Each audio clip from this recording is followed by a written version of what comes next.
mga kasi, welcome back sa aking channel. Dito na naman tayo sa paborito ng spot natin dito sa Batangas.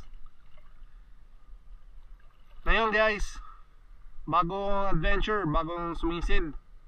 Tingnan natin kung kano kalakas. Sa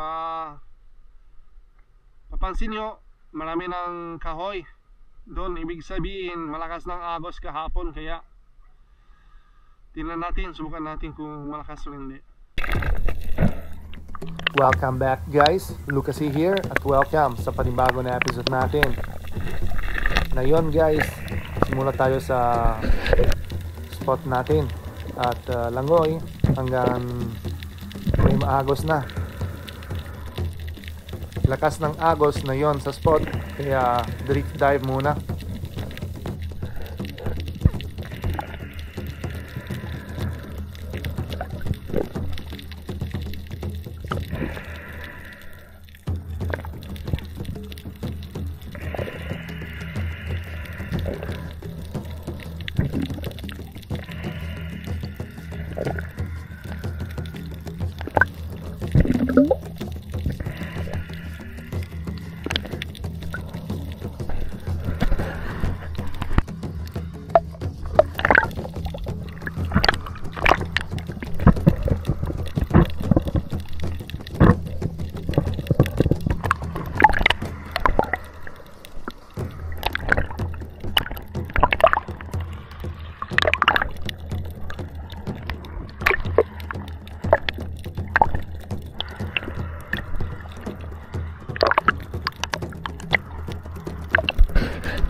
And we arrived in the spot, and this is our first dive.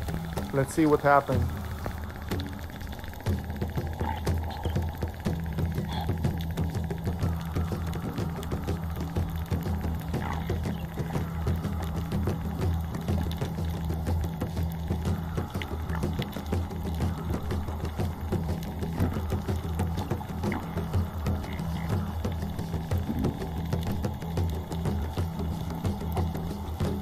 We drop around 15 meters and we wait. Our setup, it's always ambush because in this area fishes are more attracted by ambush style. And kung papansin nyo, ang dami talaga ng bait fish or trigger fish. At the feeling is that there's a big fish over there in the deep because of the attitude of the see, they keep on moving, balancing up and down. So ibig sabihin talaga may mamaw doon. Kaso lang ayaw talaga ng lumapit, kaya lipat muna tayo. At dito naman, buti naman meron tayo makita ng dalawang samaral. Good size pa. Kaya kunin natin ito pang ulam na.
Yun na guys, bagong adventure, bagong spot dito sa Batangas.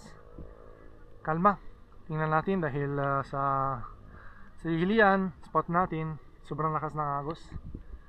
So salamat kay Master Ruel at Master Jojo at Master Hemi para advise sila ng spot nito. So tingnan natin ano meron wala, ha?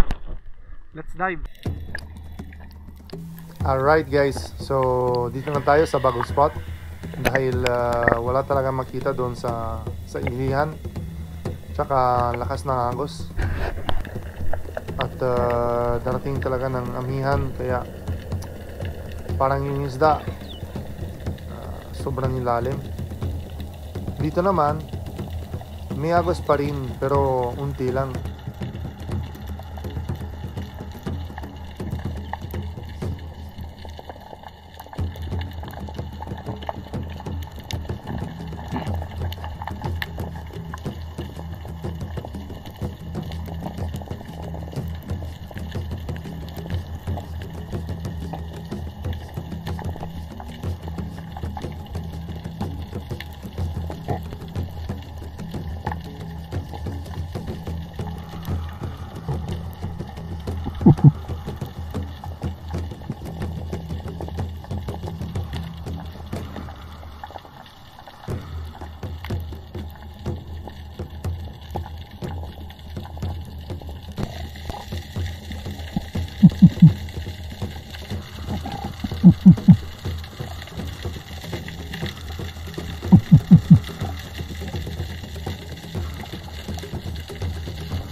At sa gano'n kamarami ng sisid natin, medyo unti at maliit ng uli natin, pero dito sa ilalim na part, sa mga bato, meron nakita ng mga agat nasa 1 kilo kalahati. Kaso may mas lumapit ng Harlequin sweet lips at good size pa rin, kaya tirahin natin ito. Ang sarap ng isla nito guys, nasa 700 grams, pero ang taba ng sabaw.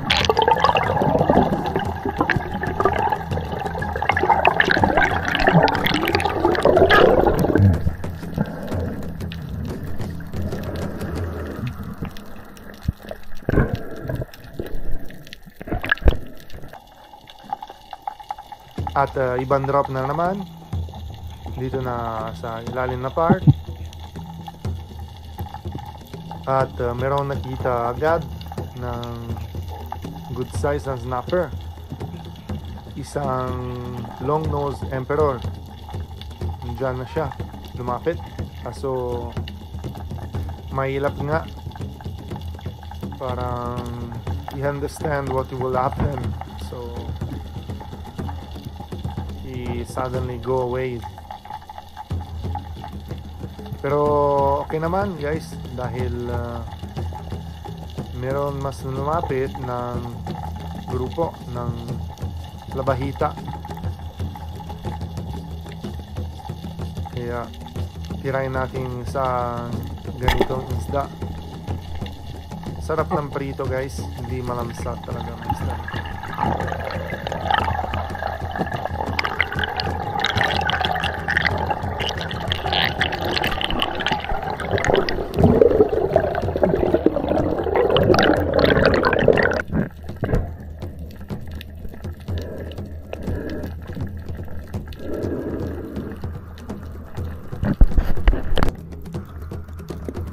At I almost decided to go back,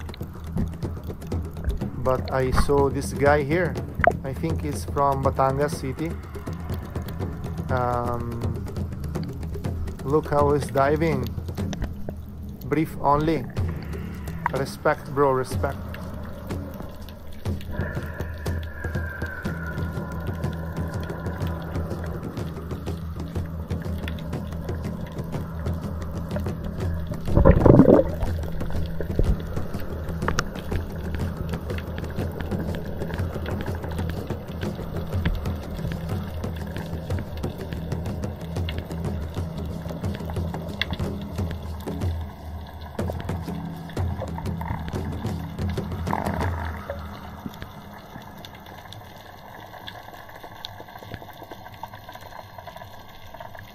At ito naman yung mga agat, kaso lang maliit lang, hindi talaga nito na nakita kanina, kaya wag muna tirahin natin dahil meron tayong ulam, kaya sayang. Sa undersize na, maybe 1 kilo only. At yun, record ng video, nakuha ko ng 1 kilo ng surahan. Yun na, meron tayong pang-ihaw. Sarap ng isda nito, ang taba.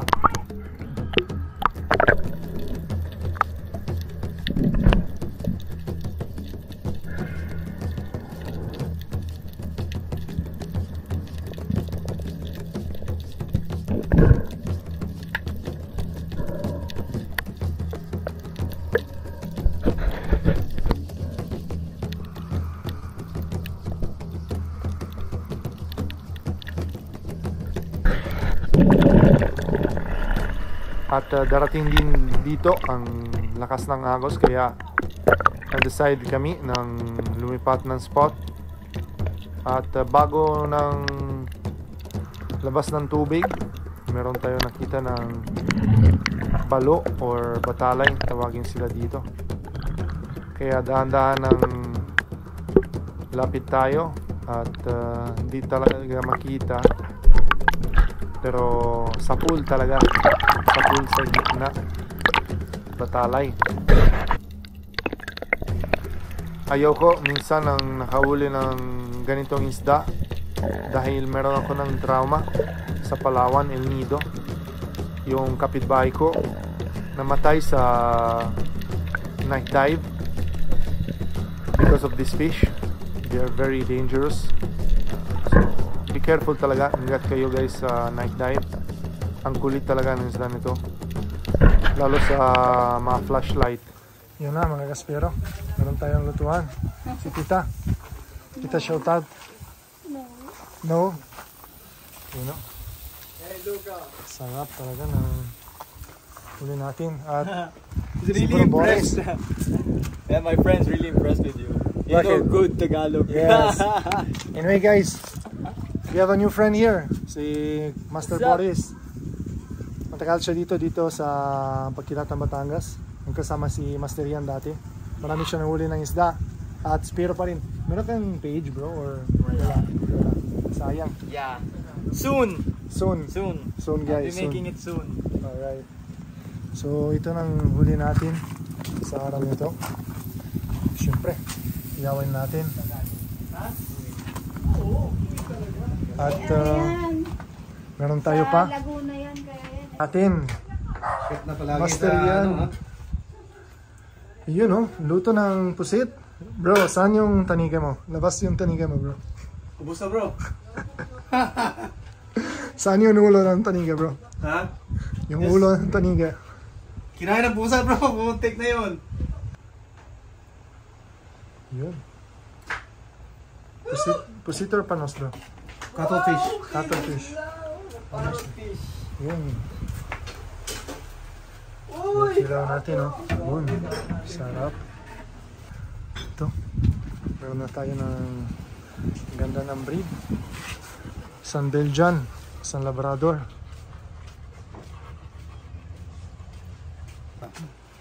Inihaw na samaral, Naka-vlog oh. Simi Si Kuya sunog. yan. inihaw na sunghan, surahan, kinilaw na tangige.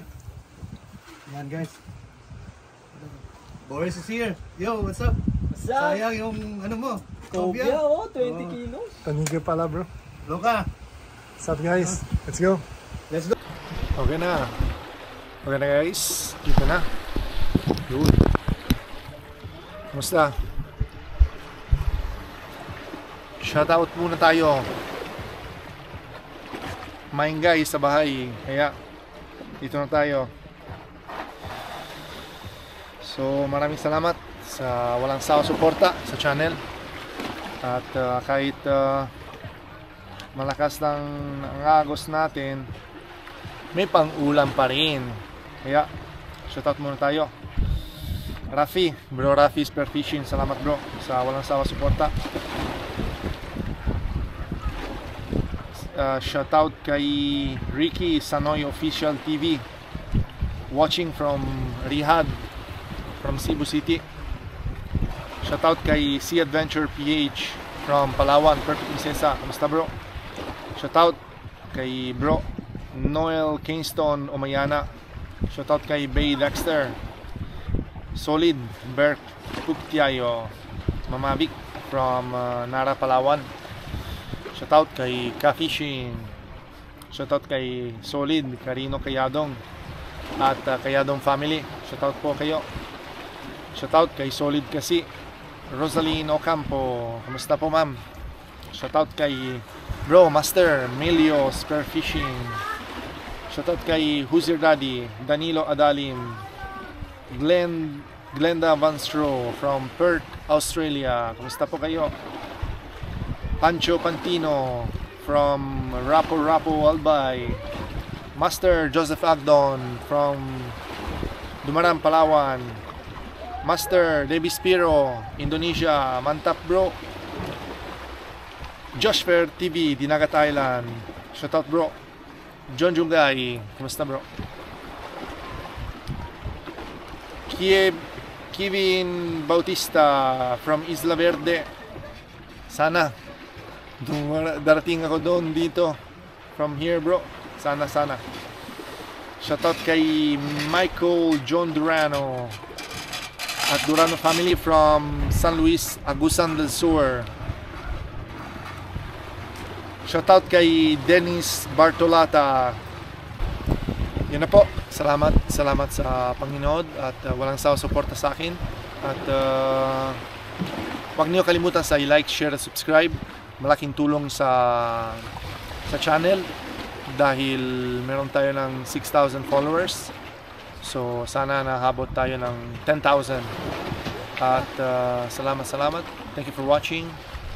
Hey bro, we're doing it. And see you to the next vlog. Ciao.